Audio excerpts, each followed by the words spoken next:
Hello everyone and welcome back to the Smashi Business Show after a long break, and today is Monday, June 9th, 2025, and I'm Abdul Majid Awan. And I'm Ward Ahmed, and we've got a packed show for you today. We're going to be discussing how allegedly turning Qatar's jet into Trump's Air Force One could cost $400 million. Secondly, Huda Beauty is donating 1 million dirhams in charity, and she's allowing people to choose the cause that they want to mark the Eid celebration and her taking solo ownership of Huda Beauty. And supposedly, the UAE has helped the US shape their crypto rules, according to the Circle president. And finally, Zara's Russia exit was actually set up for a comeback, according to the Financial Times. The very first story after we came back from Eid. It was a long holiday, but finally we're back. The very first news that we're going to discuss is that the US Air Force has confirmed finally that converting a luxury Boeing 747 jet gifted by Qatar into a new Air Force One for Donald Trump could cost hundreds of millions of dollars. Air Force Secretary Troy Mink estimated the retrofit would stay under 400 million, but several Democratic lawmakers believe the figure could exceed $1 billion. Now, the aircraft in question is 13 years old and originally designed for high-end commercial use. It will now undergo major updates, including secure communications, missile defenses, and presidential-level security enhancements. Now, despite its age, the jet is considered a state-of-the-art Boeing 747-8 model, one of the most advanced long-range aircrafts available. And the move has triggered sharp criticism on Capitol Hill. Legal and ethics experts have raised red flags over whether the jet's donation violates US laws that restrict foreign gifts to prevent undue influence. Democrats in Congress are calling for greater transparency, warning of national security implications and possible breaches in protocol. Now, Donald Trump defended the decision, calling it stupid to reject a perfectly modern presidential aircraft. Now, he also praised Qatar for the gesture, saying the jet meets all operational needs. Now, the current Air Force One fleet has already faced multiple delays and replacements not expected until at least 2027. And the US Air Force says much of the cost will align with pre-planned spending on training systems and spare parts. However, congressional hearings and legal reviews are expected to continue, potentially delaying retrofitting plans and creating funding roadblocks in the months ahead. Honestly, Majid, I don't think I've ever heard a group of people complain this much about a gift in my life, but honestly, much more than that. You know what stands out to me? It's the fact that I just suddenly deeped this, that when Trump came to the Gulf, it's like there was something monumental that happened in AI in Saudi Arabia and in the UAE. You know, he came to Saudi Arabia. They just launched a new artificial intelligence company, Humane. Humane then, partners with NVIDIA. Jensen Huang promises them 16,000 NVIDIA chips. They go to the UAE. There's this big news. We're going to build the largest data center outside of the US. Yeah. But then when Trump went to Qatar, it's like the biggest deal. I feel that there was so much news around. It was this Qatar buying more than 200 Boeing planes in a $96 billion deal, and this gift for Donald Trump. And it honestly, I just sat there and I thought, okay, Saudi and the UAE, they're trying to advance in AI, and then you have Qatar, where when you're hearing about the dealings, it's almost like it's actually the US here that has more to benefit, which brings me to my question of, how come we don't actually know what all these deals were made up of? Remember that number that was released by the White House? I think it was $1.2 trillion. For Qatar, yeah. We don't actually... we have the deals. The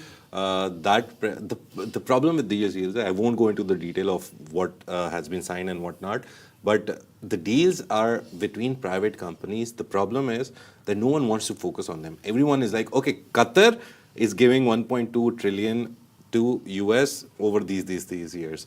But when anyone goes deep, the press release had all the dealings listed down, even the UAE ones, even the Saudi ones, and not the ones which went out of these Arab countries, but the White House press releases. They were very detailed. obviously, when two countries make such big deals, when Trump, the businessman and president, a businessman turned president, what I call him, when he goes to a country, it's all going to be, oh, how much money did he bring in? No one cares how it comes. No one cares how which company is giving the biggest one or the smallest one. But we'll try to find all the deals. We'll try to make a carousel on them that But this is these what- are the biggest exactly, deals. But this yeah, is they what were I so mean. undermined and overshadowed by just that, oh, Qatar is giving this much money. Exactly, So, yeah. and this plane. So it's like I feel like Yeah. this entire story of Trump getting a big plane, how much it's going to cost to actually update it. Yeah. It's like it's doing one thing, which is overshadowing whatever Qatar is trying to do. Because in my mind right now, I'm like, okay, so it's Saudi and the UAE who are trying to lead the AI race. Yeah. You know, but what is Qatar doing about it? See, Or- Qatar wants to come into the limelight. That's the main point for them right now because UAE and Saudi are like, at least right now, they're miles in front of them, in front of Qatar. But Qatar is very good in this sense that they have so much money. And even if they spend all of that money on, if they become a welfare state for all their nationals, it's like 250 or 300,000 people. But they have so much money that even if they spend all of it, they'll still be left with so much money. That is why they're looking for markets outside. That is why QIA, we know, has invested in XAI, in OpenAI. They've invested literally everywhere. So the point being is, they have money. They just want the business markets, all the world's markets, especially the US market, to look at them as a financier, as an investor. That is why I think this whole deal, I think it was a UAE Saudi trip. Qatar got added. We saw Trump Towers being announced before he went to Qatar. So that was like an indication that, okay, he's going there not for only political and presidential and US reasons. He's also going for he's planning life after his 4 years as president.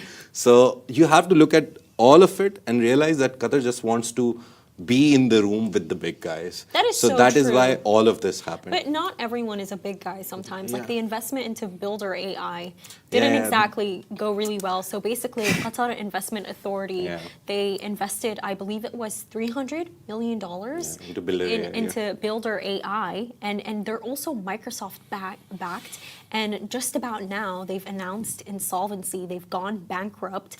You know, the Such amount a of weird people. story, right? It's The whole so story. it really is really strange to me because I'm taking a look at it and I'm like, okay, you have Microsoft involved. I believe also SoftBank was involved. Everyone, whenever there is such a big, to be honest, I don't know if you've used Builder AI. I've tried it, not the paid version, course but you just have. the free one.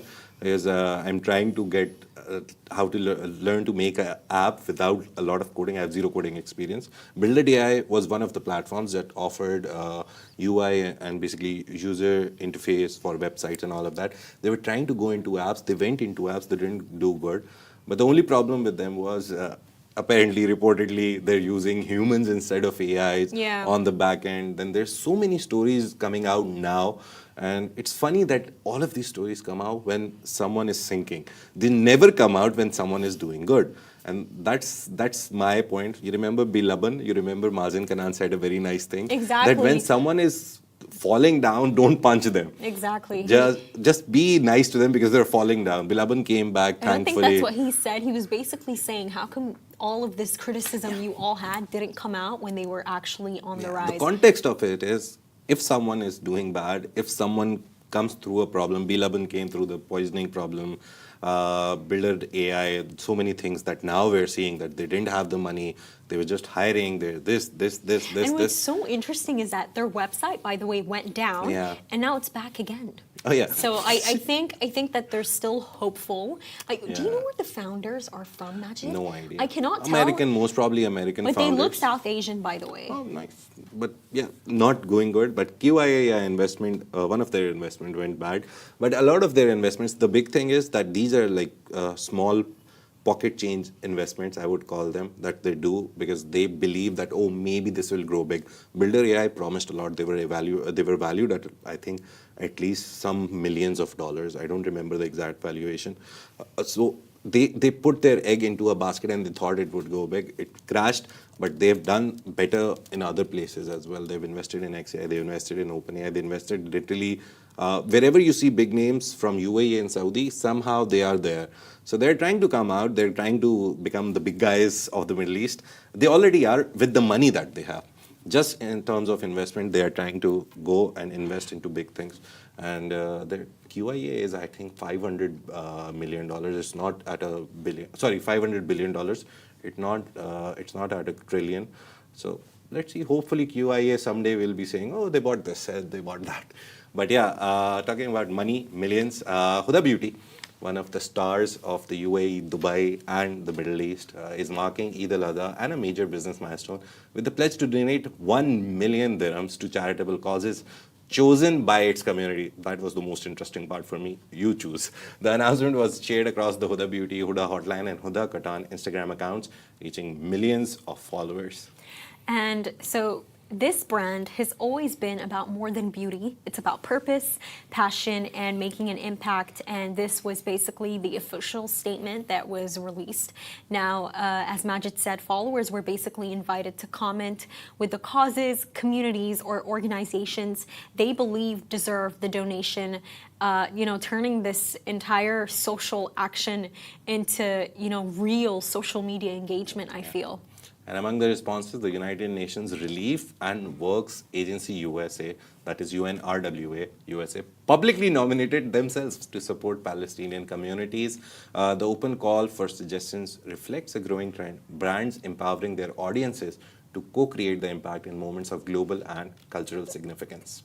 Now, Huda Qatar basically recently regained full ownership of Huda Beauty, the brand that she launched in 2013 that quickly became extremely famous. Now, she basically bought back the equity from TSG Consumer, which had acquired a minority stake in the company back in 2017, valuing it at over $1 billion.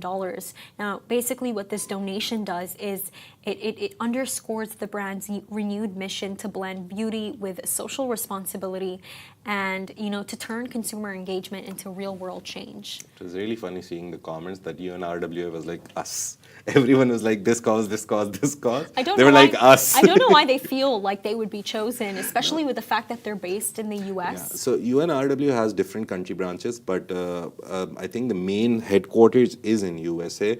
The only problem that I see is that the whole comment that I read was that we're going to help Palestinian refugees which have moved to the US or which have moved to that North American, South American region, because they handle all that region. So I don't know if they'll help Palestinians in Palestine and Gaza, where actual aid is needed right now. But they have a good mission. They're trying to settle the refugees which are there in the northern hemisphere, Northern American and South American hemisphere. So it's nice to see them nominate themselves. It's a nice, bold move from them. But apart from that, what I saw was playgrounds for Palestine. There was another one. All of these people, they basically were nominated by people. So we'll see. Hopefully, I think they will choose a Palestinian cause. Now, if they'll divide the money into two causes, because there's a lot of causes, there's not just one cause, there's multiple causes that you can see which have been nominated a lot. So let's see, hopefully we'll find a good story there whenever they decide who the money is going to. What was so interesting, my family friends, they sent it to me and they're like, oh, do you think that it would be possible for her to choose Sudan due to the ongoing civil war There's there? Also a problem. And it's like, I think that in this case, definitely she's going to choose the Palestinian cause. It is the most famous cause in the world right now, and rightfully so. With this entire thing, it's back to how, the UN, based in the US, they nominated themselves. The reason why I specifically said, Majid, that they are not going to be chosen is because Majid recently published this really good story about how basically there's this company, McNally Capital, and they have a stake in this company called Safe Reach Solutions, SRS, which is run by a former CIA agent, and SRS owns this, is running a company called Gaza Humanitarian Foundation. Now, the reason why the entire, the entire charity foundation, it was controversial, is because apparently SRS uses armed American military veterans to guard aid trucks and distribution points in Gaza. And when you take a look at how deep the web goes with McNally Capital, and you think about the UN what's it called, US-based UN nominating itself. It's like, would you ever trust someone like that to take care of more than $270,000? I would not. The thing is, that story was very complicated. It was a very deep research. To be honest, for the first 10 minutes, I was reading the story again and again. I was like, okay, I have to make sense of it, what they're trying to say. It's a very long connection, but it's actually a connection. But you have to know about the context. The problem was that in Gaza, UNRWA was working, but Israel banned them. So UNRWA, the regional thing, they banned them. They were like, no, we're not going to let you come because you're supporting Hamas, you're providing aid to Hamas and this and that. There was a lot of reasons. Again, basically UNRWA was quoting the right numbers and Israel didn't want the people to know that this many kids and women have been killed. So they were trying to suppress them. And that was one of the reasons they banned them. Then Trump came up with a plan that, oh, this Gaza humanitarian thing, we are making it, it's American made, but we have no stake in it. Israel will have no stake in it, and America will have no stake in it. Now, when you look at this story, there is an American company, McNally Capital, which has a stake in that company SRS, which is doing the Gaza. So eventually they make money out of it because literally at the start of the process, you have to buy stuff, right? So you buy stuff, you pack it, and all that logistics and operations, they're carrying it out. They get money for it. So some American company is making money from the Gaza humanitarian aid that's going. And I think what's which is wrong. interesting, it's they're arming them. Yeah. You know, they're arming the veterans who are in charge of GHF. Yeah. And I think what was more concerning is the fact that GHF, it's chosen by Israel specifically. Why Yeah. would Israel go out of its way to choose one aid funding organization to They would say specifically no organize to everything? They would say no to UNRWA, which is like years and years, decades of experience of handling such a thing, and they would say yes to, according to them, an outsider, GHF. But the problem is now we know that there's American companies behind them. And a company run by a former CIA agent. And they are getting money out of it. So it's very dubious that they're allowing that company and not UNRWA, which has a history. UNRWA has worked with Rwanda as well. UNRWA has worked in Sudan as well. They still work there. They're like the torchbearers of whatever problematic situation there is in the world. They always are there. They're the first flag there, which goes and helps them. They didn't allow them. Now we know why they allowed an American company and all that to carry out. But yeah, the main idea is that she's giving money, and soon we'll know who she is giving to the money, and we'll obviously tell you. Follow us on all socials, you'll know. And there's another good news coming out of UAE. It's a little crypto-based, but it's very UAE first story. So that is why it's on business and crypto both. But Circle, the company behind the world's second largest stable coin. If you don't know what a stable coin is, it's basically pegged to any currency in the world. Right now, the best stable coins in the world are pegged to the dollar. So $1 is equal to 1 USDT, one stable coin. So that way, it's easier to do financial transactions. So apparently, the president of Circle says the UAE played a key role in helping US regulators craft digital asset policy frameworks, basically put all the rules in place. And President Heath Tarbert praised the UAE's proactive stance following Circle's IPO on the New York Stock Exchange, which raised over $1 billion and valued the company at $6.8 billion. That is impressive. So Tarbert, a former top U.S. Treasury and CFTC official, said that while the world often looks to the U.S. for leadership, the U.S. has been turning to the UAE for crypto policy insight. Now, he commended Dubai and Abu Dhabi's regulators for being at the forefront, saying their input helped shape how Washington approaches stablecoin regulation. And stablecoins unlike Bitcoin, the prices go up and down. Stablecoins pegged to dollar, and now we have 3 stablecoins in the UAE which have been announced, and they will be launched soon, which will be pegged to the dirham, are pegged to the fiat currencies like the dollar, and offer low volatility, so that it can be used very easily for financial transactions. Tarbert noted they provided a secure and efficient way to store and move money globally. He added that the UAE as a global remittance hub, because we have 90%, 85, 90% overseas people, residents, they send money back home. So yeah, it's a global remittance hub, stands to benefit from the safe, borderless nature of digital stablecoins. Now, the UAE's digital finance scene is heating up. AE Coin, the first regulated UAE digital currency, is expected to launch soon. And in April, international holding company ADQ and FAB announced plans for a dirham-backed stablecoin regulated by the UAE Central Bank. And Circle, which opened an Abu Dhabi unit last year, also partnered with Binance to enable local use of USDC. Tarbert says the UAE's role as a financial bridge between East and West shows how stablecoins could transform global finance quietly, securely, and efficiently. It was a very nice, interesting story that a guy who's listing his company, the president of Circle, on the New York Stock Exchange, comes out and tells the national, UAE told us how to do it. So it's very interesting to know that, and we've known this for a long time. UAE, the first country to have an AI minister. UAE, the first country to have Zara, Virtual Assets Regulatory Authority, which regulates your digital assets. So whenever you see a problem with anything related to coins, bitcoins, NFTs, anything which is digital assets, Zara also always jumps in, has regulations, rules set. So if you own Bitcoin, it's not a problem because it's legal in this country because of thanks to Zara. And Zara is also the world's first regulatory authority for digital assets. So the proactiveness of the UAE in such cases is so nice to see and being praised by worldwide leaders. You know why it is? It actually takes a lot of people to get used to new things. I think this is the simplest way you can possibly think about it because, you know, stable coin, Bitcoin, these are all new things. They're new concepts. You know, I remember when I was listening to Al-Walid bin Talal speak about Bitcoin, he was saying that he does not believe in it.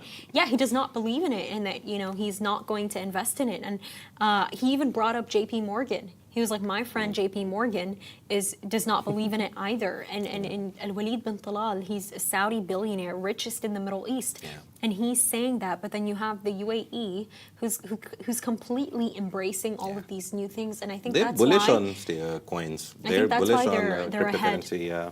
The idea mainly is that someday there will come a point, and there will 100% come a time. This is not a distant future; it's very near. That someday everyone will be using cryptocurrency because we've gone to our phones already, right? You've already gone to your phone. You don't need physical cards. I do. I'm an old soul. I still don't believe in phones, cyber attacks. I'm very scared of being hacked on the phone, but I still use my physical card. But at least that's also touch. So technology is advancing so fast that we're already using our phones. Eventually there will come a point that you'll have your cryptocurrency wallet now. So like you have your FAB card, any card, ADCB card on your phone, you just do this and whatever you do with it. I don't know, I haven't done it. But my wife usually does some buttons and it gets paid.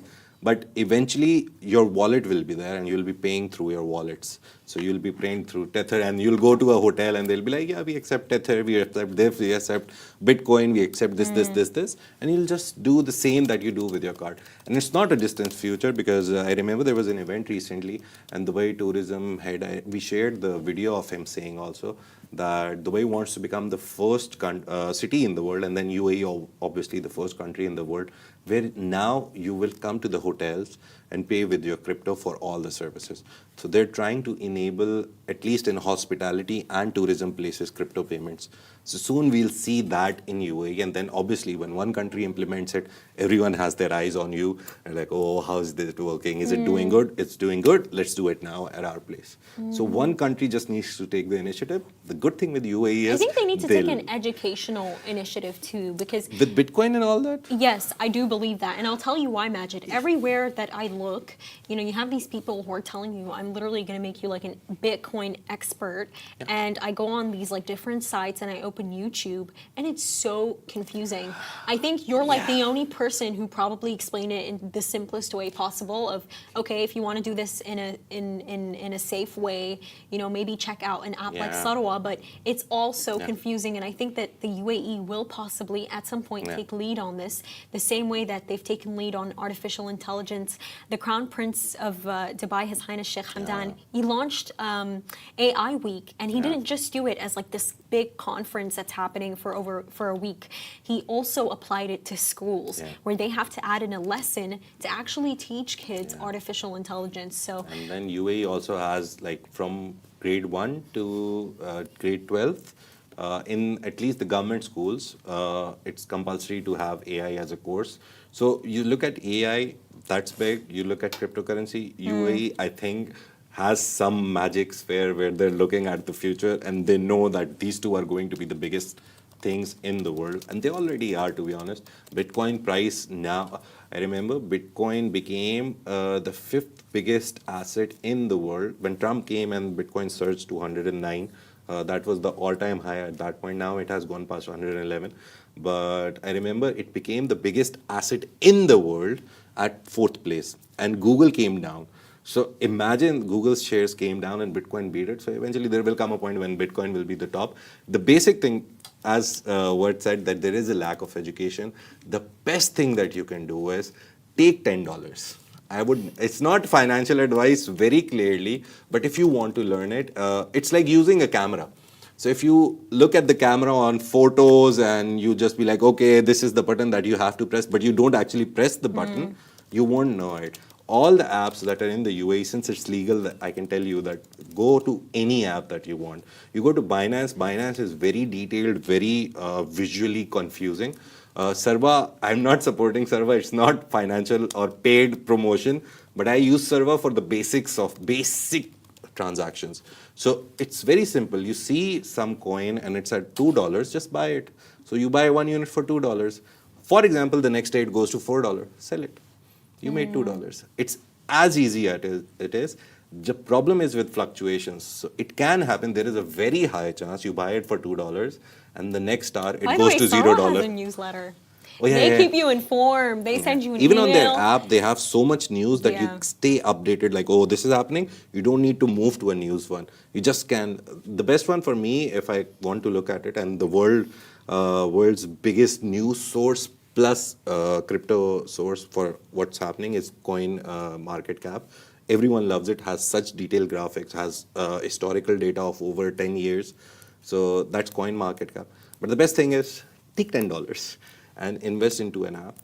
You don't have to buy the app, you just have to do KYC. Yeah. The process is very simple. You scan your Emirates ID, and that's it. And I think with In the Sarwa, UAE. the reason why I would encourage use of it, because to me it feels like supporting a local business. It's ran by these Lebanese founders. Mark Chahawan, he's from Lebanon, and I remember I was reading this LinkedIn post, and he was saying that it was meant to be called Sarawati, but then he spoke to his mother, and she said no, call it Tharwa, and Tharwa basically means wealth in Arabic, but he said with the TH it would have been ugly, so they kept it at Sarwa. But speaking of Lebanese people, we have a really interesting story with a link to them. So a new Financial Times investigation revealed that the Spanish fashion giant Inditex may have never fully actually intended to leave the Russian market. So how did this actually happen? So Inditex is the owner of global brands Zara, Bershka, Pull&Bear, and Stradivarius. Sold its Russian operations in 2022 to a company called Mixed R DMCC just months after suspending business due to Russia's invasion of Ukraine. And Mixed R DMCC is controlled by Lebanon's Daher family, who also own Dubai-based retail powerhouse Azadia Group. The report reveals that Inditex injected over 65 million euros into the business right before the sale, despite already writing off 120 million euros. This raises questions about whether the sale was a clean break or a carefully planned detour. And soon after the acquisition, Mixstar DMCC launched near identical fashion brands Mag, Dub, Ecru, and Violet inside former Zara stores. Like, imagine, they're using the same stores, they're using the same suppliers. Just change the tag. And it's crazy, and they're even using the same staff and even rehired the same photography teams used for Inditex's global campaigns. And the funny thing is that, crucially, But it's documents, so funny. documents reviewed by the FT reveal that Inditex retains a no-cost operation to re-enter the Russian market through a franchise agreement should political conditions allow. This built-in clause signals the company's intent to return without the burden of rebuilding operations from scratch. So literally, MAG will again turn back to Zara and all those brands which they've made the copycats. Now, the Daher-led Azadiya Group, which operates Zara stores across the Middle East, was actually valued at over $1 billion back in 2018 after Dubai Holding actually purchased a minor stake in their company. Now, this deal is what made them come to the spotlight and reshaped how global brands are seen navigating geopolitics without fully cutting ties. Now, with this story, the reason why I'm specifically on my phone, Majid, is because when I wrote it, I was taking a look at the comment section, and there was this one person, Mehr Dad, okay, and he asked, "Don't get the message. Why is this important to be published?" Yeah, it's and very important. I'm just coming to answer your question over here. The reason why this is so important is because obviously, you have Russia invading Ukraine. That is something extremely big, and you have all of these brands that come out together and they're like, we're for the people, we support the people, we're going to leave Russia, we're going to exit. Meanwhile, you have them injecting so much cash into the business. You have them making these clauses that are like, okay, we can re-enter the market at as some soon point as something after is after it comes down, because basically the Financial Times investigation, it revealed, and I specifically focused on this wording, that after Inditex sold Zara's operations and everything to the Lebanese Al Daher family, mixed RDMCC, when they sold it, they made a clause that specifically said they can basically operate Zara's franchise again if conditions permit. Yeah. That specifically there, if conditions permit. So I think with that wording there, we can see that, for them, coming back is about if Russia takes a different decisions. But at the same time, the story is so important because it just shows you how brands really operate, that in the end of the day, while they may be for the people, it is always for the business. It is always for the logistics. Russia is a big market. There's so many people. It's such a big geographical area. You can't exit it. To be honest, as a business person, if you don't have your morals and ethics in check, which a lot of businesses here do, thankfully, if you're such a big conglomerate that you're in every little part of the world, you have to find a way. And this is Zara's way.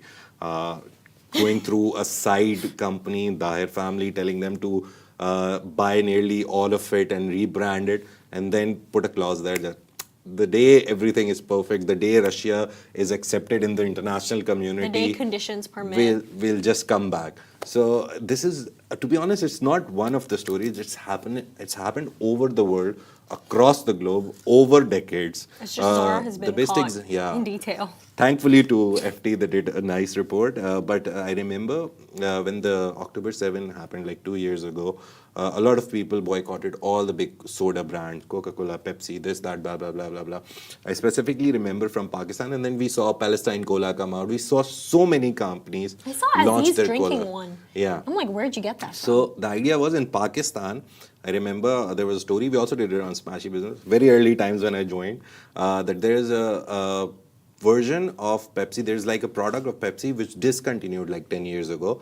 They tried to bring a 7-Up plus lime flavor, and they named it something, but then they relaunched it because people were boycotting Pepsi and local brands stepped up and made local products. But they relaunched that 10-year-old brand and it had zero idea that it's from Pepsi. Because even if you look at any product, you look at 7-Up or LE1, in the corner it's all a PepsiCo product, right? On that one, they didn't do it. So it was clear like deviousness, like, okay, we won't tell them, otherwise this will also go out of business. So brands have this way of staying in the market without putting their logo on it. And it's very funny how they do it. Again, you have to keep your morals and ethics aside if you're a business like this and you want to stay in the markets. But if you are a moral and ethical business and you believe in, because legally it's allowed, to be honest. Legally, there is no problem. They just launched a brand and sent it into the market, right? Sometimes actually morals and ethics can actually, and they are very important. They can right? affect your business, because I feel like a prime example Karma. of this. I remember you said business karma is there. It's not even just karma. I think like a prime example of this is what happened in Sudan with Arabic gum. So Sudan is one of the largest suppliers of Arabic gum in the world. And that is the ingredient that they basically use in candies, in Coca-Cola, in all of these soft drinks and candy. And basically what happened, because of the ongoing civil war in Sudan, the supply has been affected and it has not been able to reach these companies. Yeah. And by the way, you know how the effect is clear, Majid? If you noticed, the price of these sodas has gone up. It has gone up. It now costs, I think, like 4 to 5 dirhams to actually get like a bottle of Coke. Yeah. So it's like two and a half, maybe. exactly, like and now it's like 4 or 5 dirhams. So when you actually think about it, it does affect you to not have morals and ethics, because Yeah. you know you would think that after the entire civil war there, these brands would stand to benefit, but they did not. They too lost something in that market, and that's you know, the Arabic Luban. And that's a wrap for today. Thank you so much for tuning into the Smashi Business Show.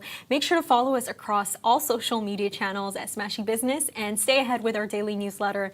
You'll find the subscription link in the description. This has been a Smashi Business Show, a Smashi Business production, part of the Augustus Media Podcast Network. A big shout out to our 1.5 million monthly listeners. I think we may go down some points, maybe 1.4, because we were inactive for 4 days, but we're back. And if you're listening, please share the podcast if you like it. Please comment. Please send us feedback wherever you want. You can message us on all social channels wherever you are following us.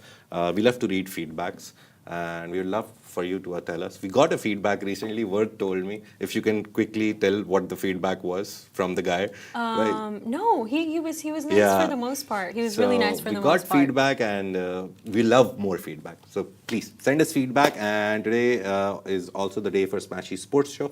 So tune in at 11 a.m. UAE time for if you want to know what's happening in the world of sports. Take care. Have a great day. See you tomorrow.